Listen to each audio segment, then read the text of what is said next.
Guys, if you think that the people closest to you are the safest place, then tonight, you will have to think again. The sound of police gasps echoes through the Ramsey mansion. Flashbulbs illuminate every corner, and in the middle of the living room, a haunting question hangs in the air. Are the killers hiding right in front of our eyes? In Part 4, we delve into the mystery of JonBenét's parents, who the nation once viewed as the epitome of a wealthy, happy family. But are they the ones in the dark about the crime? Investigators now face evidence as serious and confusing as every action, glance, and statement could be a deadly clue. Hello, everyone. I'm Narrator Name, and today we're going to expose the secrets that have stunned America. Sit tight, because the details you're about to hear will make your heart beat faster than your first horror movie. The pale yellow mansion on Ramsey Road in Boulder, Colorado, once hailed by the press as a symbol of prosperity and family happiness. Family, now at the center of one of the most thrilling cases in American history.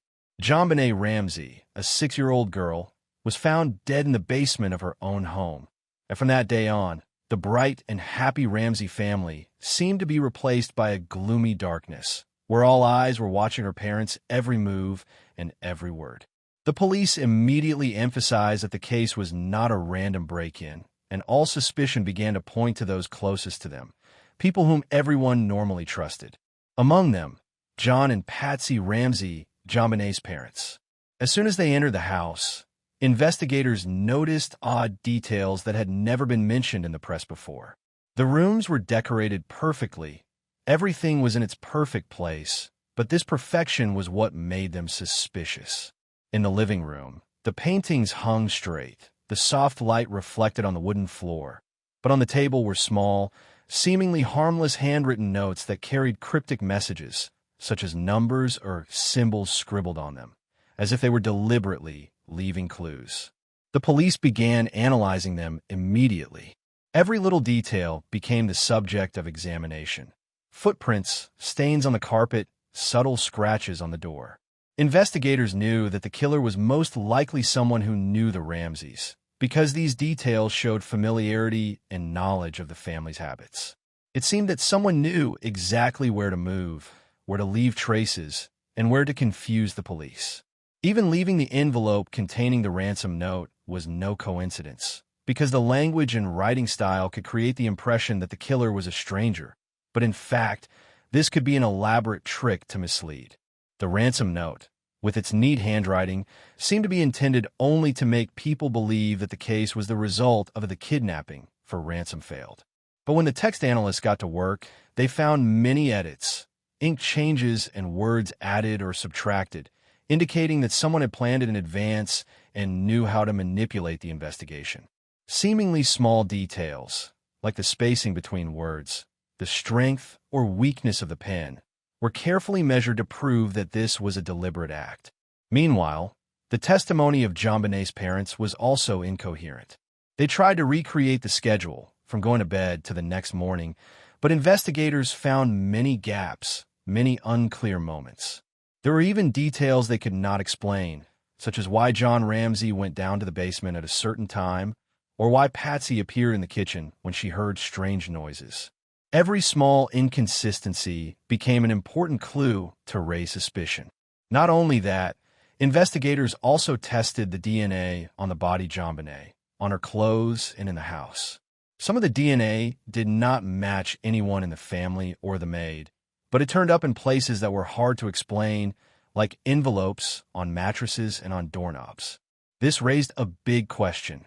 Could there have been a third-party intruder, or were the DNA samples an elaborate ploy to point suspicion at JonBenét's parents? Things became even more confusing when investigators examined the items and toys in JonBenét's room. Some items had been moved, some books had been disturbed, but there was no sign of forced entry. This led them to think that the killer was familiar with the house and might even have known her most private areas. Some criminologists began to theorize that the killer might be someone inside the house, or at least someone who had been allowed to move around undetected. These initial findings paint a grim but murky picture. JonBenét's parents, once admired for their wealth and perfection, are now the focus of all suspicion. Not only are they grieving the loss of their child, but they are also under intense scrutiny, with every look and word carefully considered. And while experts try to uncover the truth, false clues, subtle behaviors, and gaps in testimony continue to create an atmosphere of extreme tension, leaving both the investigation team and the press stunned.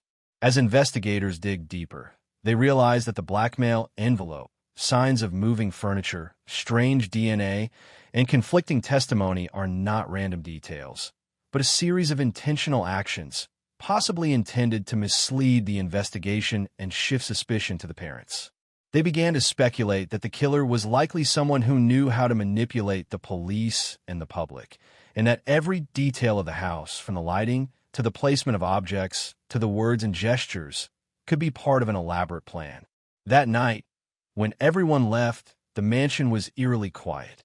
Streetlights cast strange shadows in the windows, like ghosts of suspicion. JonBenét's parents, once seen as perfect models, now lived under a cloud of suspicion that no one could lift from them.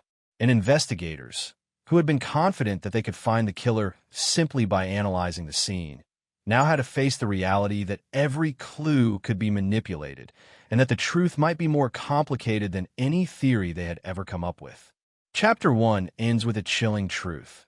In the JonBenét Ramsey case, no one can fully trust the testimony or the crime scene, and every action, no matter how small, must be carefully analyzed. The darkness is not only in the house, but also in each person, and the biggest question remains unanswered. Were JonBenét's parents true? The next morning, the Ramsey mansion remained eerily calm.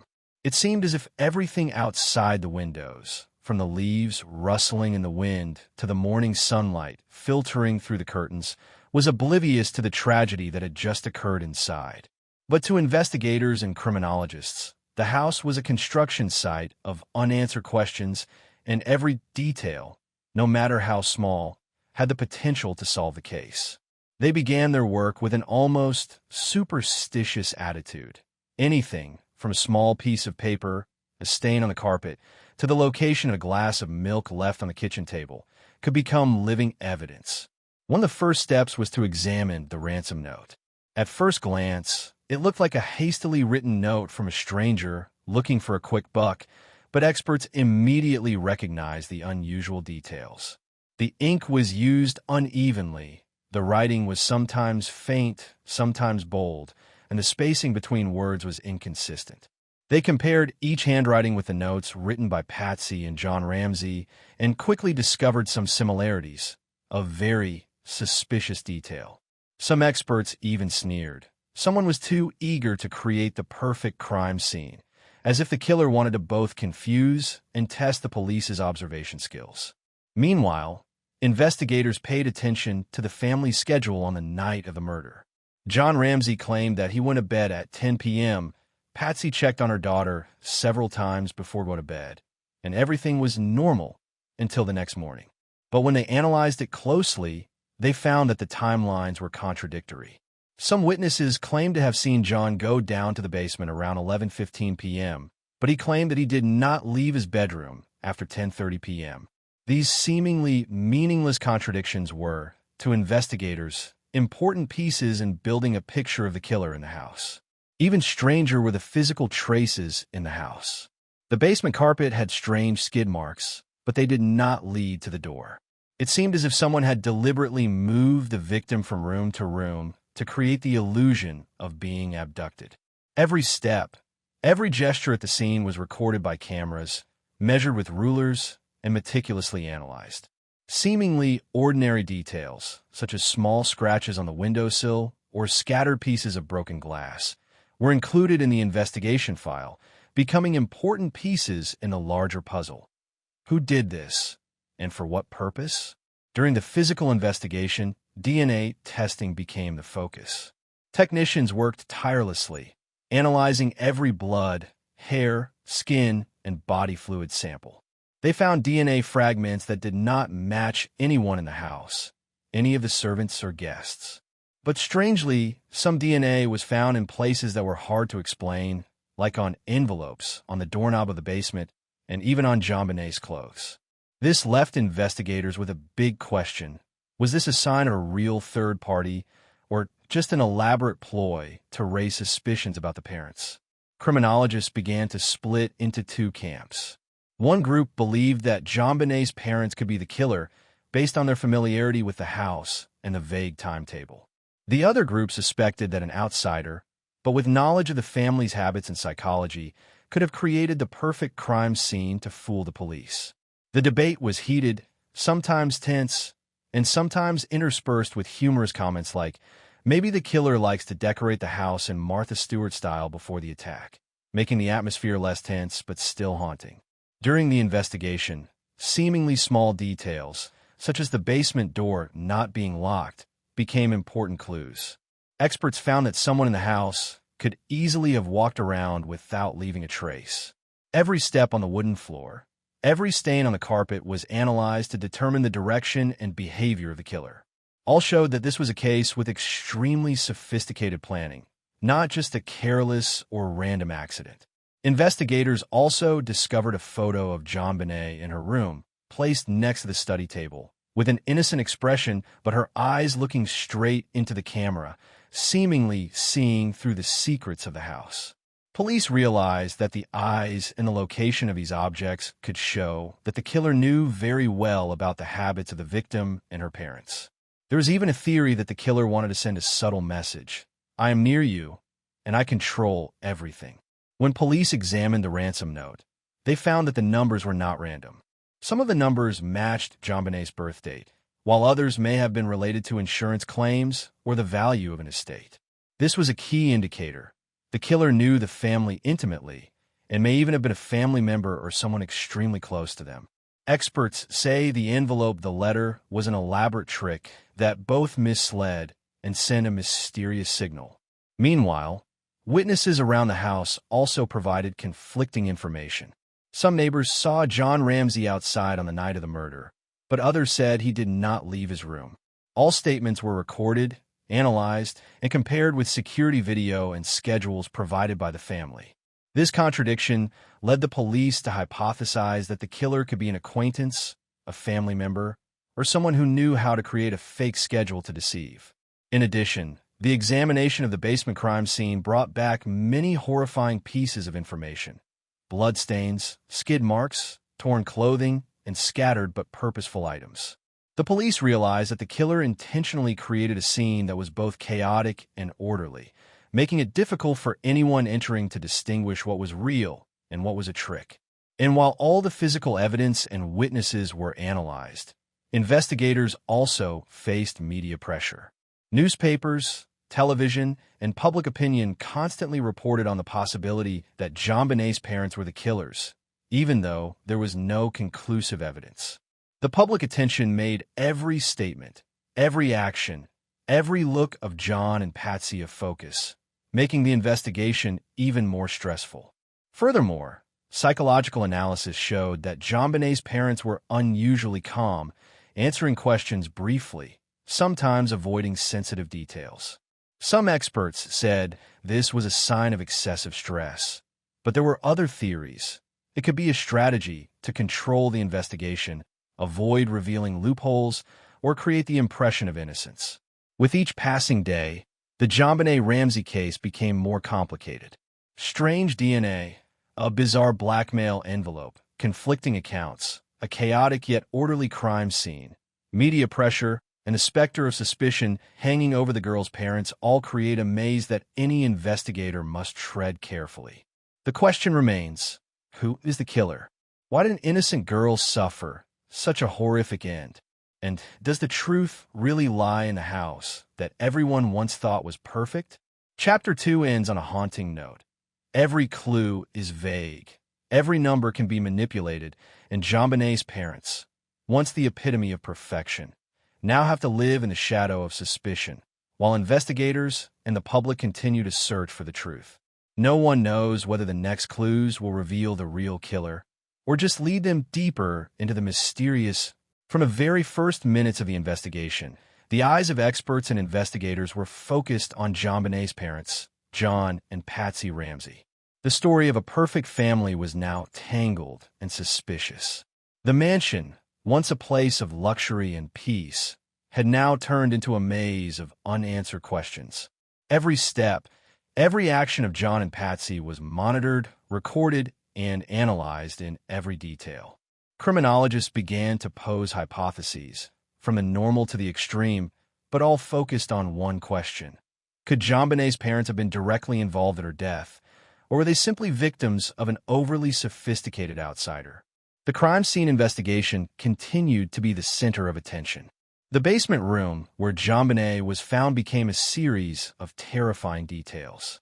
Blood stains on the carpet, skid marks, torn clothing, all were measured and recorded. But what was surprising was that JonBenét's body position, the placement of her hands, the way her clothes were askew, did not appear to be the result of a spontaneous act of violence, but rather a deliberate scenario, as if the killer wanted to create a haunting scene, yet still maintain a certain aesthetic. The ransom note was further analyzed under a microscope. Experts discovered small details that were difficult to see with the naked eye.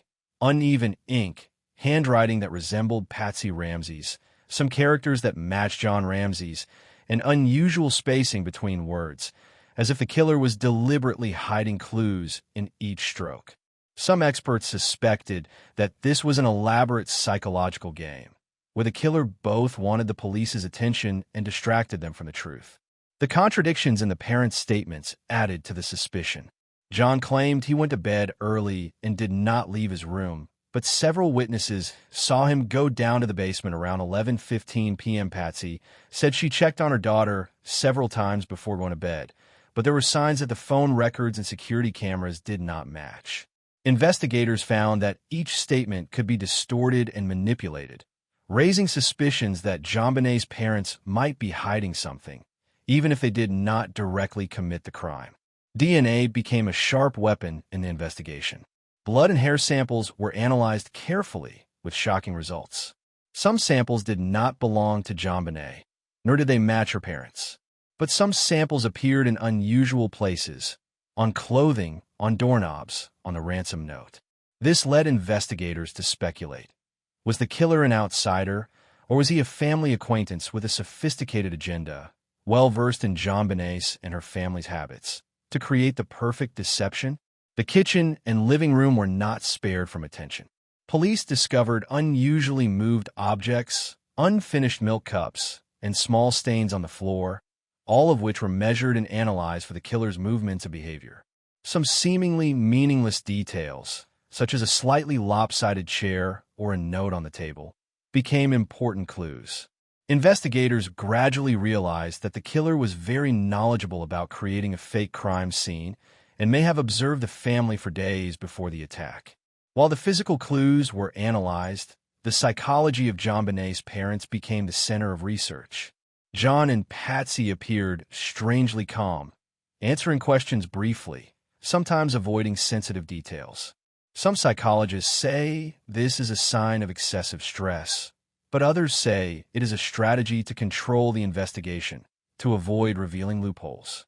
Pressure from the media makes every action, look, smile, or silence of theirs scrutinized, contributing to increasing suspicion in the eyes of the public. Analysis of the scene also revealed many strange things. The basement door was not locked, but the skid marks and stains only appeared in a certain direction, as if the killer knew how to move around the house without leaving traces or intentionally created fake traces. Experts say that the killer knew well about the house, the family's living habits, and how the police handled the scene. Some people even joked that the killer seemed to be a longtime fan of the Ramseys, knowing every little detail like everyone knows the red chair in the living room. The more you analyze the blackmail envelope, the more confusing it becomes.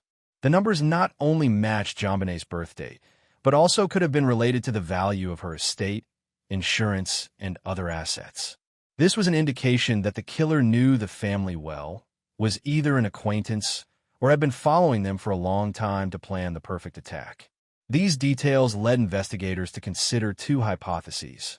One was that JonBenét's parents might be involved, and the other was that an outsider was so sophisticated that he knew how to create false suspicions about his parents. Witnesses also provided conflicting accounts. Some neighbors saw John outside the night of the murder, but others said he never left his room. These conflicting accounts added to the difficulty of determining the actual timing and behavior of JonBenét's parents. Investigators had to analyze security footage, cell phones, diaries, and every little detail to figure out the truth. Psychological and behavioral analyses also revealed something horrifying. JonBenét's parents, though suspected, were living in a state of near inescapable fear, with the public, police, and media constantly watching their every move. This pressure not only affected their family life, but also created extreme psychological stress, which experts had to take into account when assessing the feasibility of the theory of direct parental involvement. DNA analysis, the ransom note, the basement crime scene, conflicting testimony, and media pressure combined to create a disturbing but haunting picture. JonBenét's parents are at the center of all the questions, but they are also victims of an elaborate plot by the killer. The challenge is not just to find the killer, but to understand how the killer manipulated every clue to mislead investigators and the public. As Chapter 3 closes, investigators realize that the JonBenét Ramsey case is not just a tragic death, but also a mind game between killer and police, where every detail, no matter how small, could be the key to unlocking the truth. Questions about JonBenét's parents still hang in the air, but the truth about the real killer and why she was killed. As soon as the police headlights illuminated the Ramseys' luxurious mansion, an eerie feeling permeated the air. The house, once a symbol of perfection and prosperity, now resembled a complex crime scene. Every corner was under scrutiny, from the elegant living room to the sparkling kitchen to the long hallways leading down to the basement, where the real tragedy occurred. Not only JonBenét's parents, but also acquaintances, friends, and employees in the house were targeted by investigators, as unusual details gradually revealed a truth more complicated than any detective movie script. The servants and employees in the house were the first to be questioned. They confessed their every move on the fateful night. Who went where, what they did, opened or closed the doors, touched which objects. Investigators found that their accounts were inconsistent, sometimes contradictory, sometimes too detailed to be believable. One employee remembered seeing a shadowy figure gliding across the living room at 11:05 p.m., while another insisted the room had been completely empty.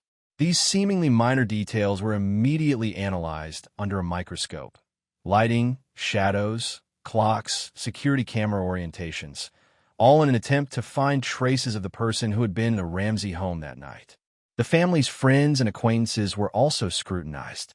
Every conversation, promise, and even text message they had sent before were collected.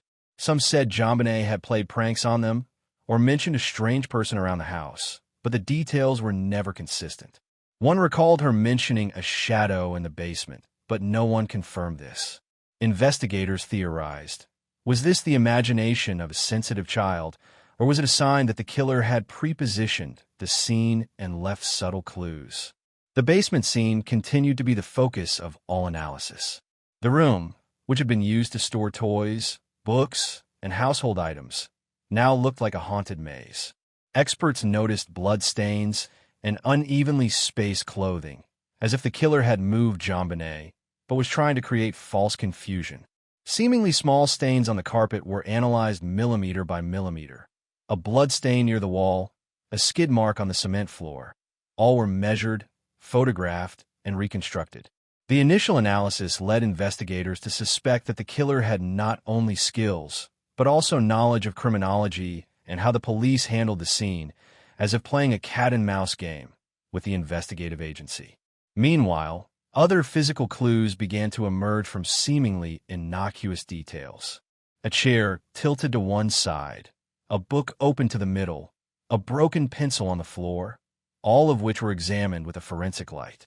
Experts realized that the killer had the ability to observe and understand the family's habits, since the arrangement of the crime scene could not have been random. These details also revealed that the killer had appeared in the Ramsey house before, learning the entrances, camera positions, the habits of each member, and how to create traces to fool the police. The ransom envelope also brought many mysteries. Analysts noticed that the numbers, dates, and handwriting had many unusual signs. The handwriting looked suspiciously like Patsy Ramsey's, but did not match exactly. Some letters had strange curves, and the spacing between letters was uneven.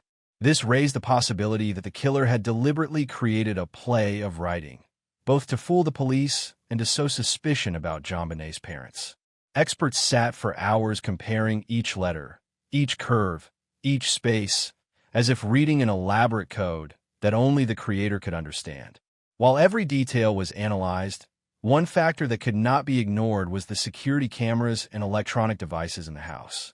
The recordings showed John Ramsey walking around several times during the night, Patsy checking on her daughter before bed, but a few gaps in the images made investigators wonder. Was there a third person moving subtly around the house, avoiding the cameras, or cleverly disabling them? Experts determined that the killer must have been someone who knew the house, or at least had followed the family for a long time to understand the camera locations and living habits. DNA continued to be a key tool. Hair, blood, and skin samples were carefully analyzed. Some samples did not belong to JonBenét or her parents, but they turned up in strategic locations: basement doorknobs, blackmail envelopes, chairs near the crime scene.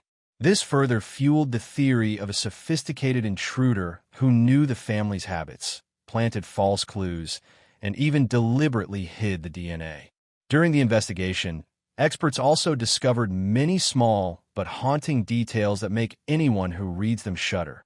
Strange traces on the kitchen floor, a slightly shaking cabinet door, stains near the drinking water area, a small piece of fabric torn off and hidden under the bed. Every detail, no matter how small, can be an important clue or an elaborate trap set by the killer. Investigators have to map the scene, draw a movement diagram, and reconstruct the scenario minute by minute, second by second, to understand exactly what happened on that tragic night. Pressure from the media is also a factor that cannot be ignored. The press, television, and public opinion constantly monitor every action of the Ramsey family, from statements, smiles, eyes, to small actions in the house. This pressure makes JonBenét's parents extremely careful, but also makes their psychological analysis more complicated. Experts say this stress can blur the line between real and pressure-induced behavior, making it even harder to determine the truth. Another controversial detail is the mysterious note found in JonBenét's room. The note was long, written in strange handwriting, mentioning money and unreasonable demands.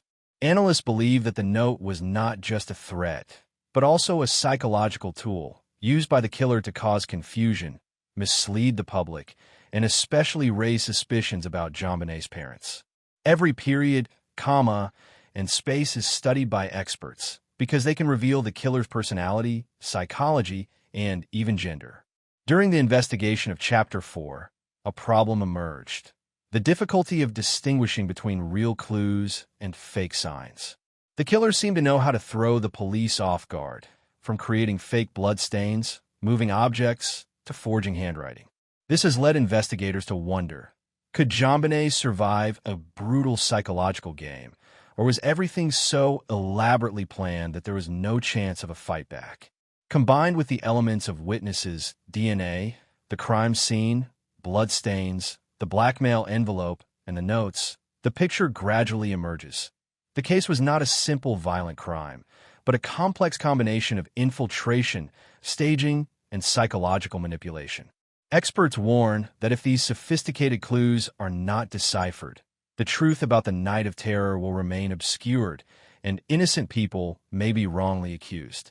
But amid all the tension and complexity, there are still bizarre moments that will make anyone investigating this case laugh out loud. A half-eaten cookie on the kitchen counter, a doll lying face down in JonBenét's room, or a disturbed fruit basket are all seemingly innocuous details that contribute to the complex puzzle of the case. It is this combination of seriousness and humor that makes the story both shocking and keeps the reader or viewer. At the end of Chapter 4, questions still pile up. Who really is the killer? Were JonBenét's parents involved? Or was it an outsider, sophisticated and cunning, who infiltrated the Ramsey family, leaving behind elaborate traces that have left the police and the public scratching their heads. Only when each detail, each clue is analyzed and compared does the truth gradually come to light. And of course, the story doesn't end there. The next chapter takes us deep into every trace in the house, every action of JonBenét's parents, and conflicting evidence, where every seemingly small detail can decide the fate of the case and of the Ramsey family itself. The Ramsey mansion, once a symbol of perfection and happiness, is now a mysterious maze, filled with suspicion and unanswered questions. Investigators are faced with a paradox. On paper, John and Patsy Ramsey were perfect parents, successful, wealthy, loving, but the crime scene and the evidence collected do not quite match that image. From the very beginning of the investigation, psychologists and forensic experts noticed conflicting details. JonBenét's parents' statements were inconsistent about the timing, actions, and reactions to the events of the tragic night. Some seemingly small details, such as John walking around the house in the middle of the night checking the lights, Patsy going in and out of her daughter's room multiple times, became key points of suspicion because crime scene analysis showed the presence of a third person or subtle movements that were missed. The blackmail envelope, with its strange handwriting and unreasonable demands, became one of the key pieces of evidence that brought the Ramsey parents under national suspicion. Handwriting analysts found that the letters in the envelope had many similarities to Patsy's, but there were also irregularities, as if they had been staged to mislead. Every curve, every letter spacing, even the pressure of the pen on the paper were carefully studied by experts. Some people theorized, was Patsy herself, in a state of extreme stress, writing the envelope with the intention of misleading the police, or was it an outsider cleverly creating a play to point suspicion at her parents? As investigators dug deeper into the family history, seemingly simple details about habits, relationships, and interactions within the family became more important than ever. John Ramsey was a successful businessman, but with a busy schedule, he was often away from home at sensitive times. Patsy Ramsey, the perfectionist mother, was a stickler for detail in the home.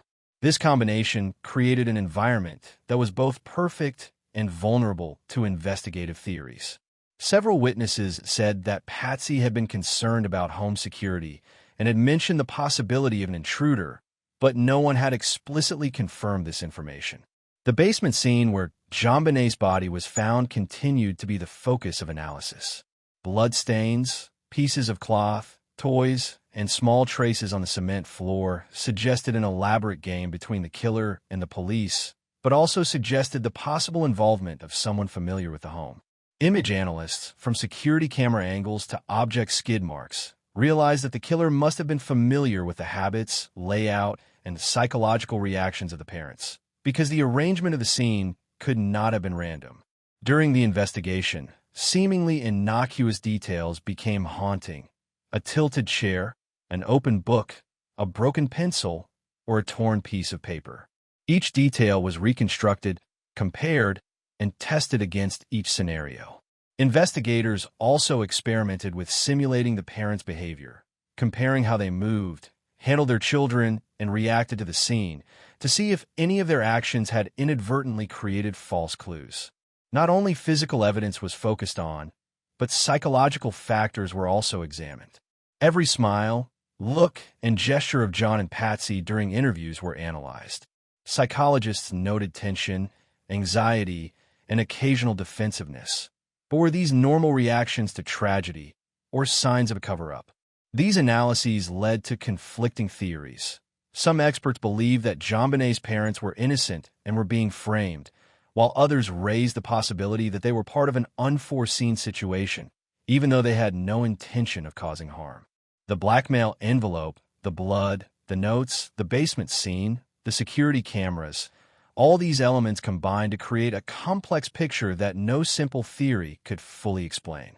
Some details that were discovered later were even more controversial. Some DNA samples that did not belong to JonBenet, nor her parents, but were found in strategic locations. Some skid marks and footprints that could not be clearly explained, Even some objects in the house were found to be moved subtly without anyone noticing. The public, the press, and social media were constantly watching. Every detail, from testimony, eyes, smiles, to small actions in the house, was scrutinized. This pressure created a fierce psychological battle between JonBenét's parents and the public. Analysts say this pressure not only influenced how the parents responded, but also created a domino effect on investigative theories, forcing the police to consider every action and every word. JonBenét's tragic night still haunts us. Parents, employees, friends, acquaintances, all are pieces of a complex puzzle. Every detail, however small, can change the direction of the investigation. A stain on the floor, a piece of paper, a suspicious glance, or even a seemingly innocuous comment. The puzzle is not only complex, but also paradoxical, both chilling and awe-inspiring for investigators at the sophistication of the killer, or even at the inexplicable mystery of humanity. Chapter 5 closes with a haunting paradox. All the clues, evidence, and analysis have yet to lead to a definitive conclusion. JonBenét's parents may have been victims of an elaborate game, or they may have been involved in some way that has yet to be proven. The bizarre traces in the house, the blackmail envelope, the notes, the blood, the strange DNA, all create a legal and psychological maze where every theory has a basis, but is also full of contradictions. And so, the JonBenét Ramsey case remains unsolved after decades. The lingering questions remain. Who really caused JonBenét's death? Were her parents involved, or was it all just a tragic and elaborate coincidence by an outsider? What clues are still missing? What theories need to be reconsidered? If you want to delve deeper into the unsolved mysteries, the legal details, and the extremely sophisticated clues, don't miss Part 5, JonBenét Ramsey Mystery, Still Unsolved After Decades, where we will take you into every unsolved detail, analyze new theories, and join you in the haunting vortex of the classic unsolved case. Like, subscribe,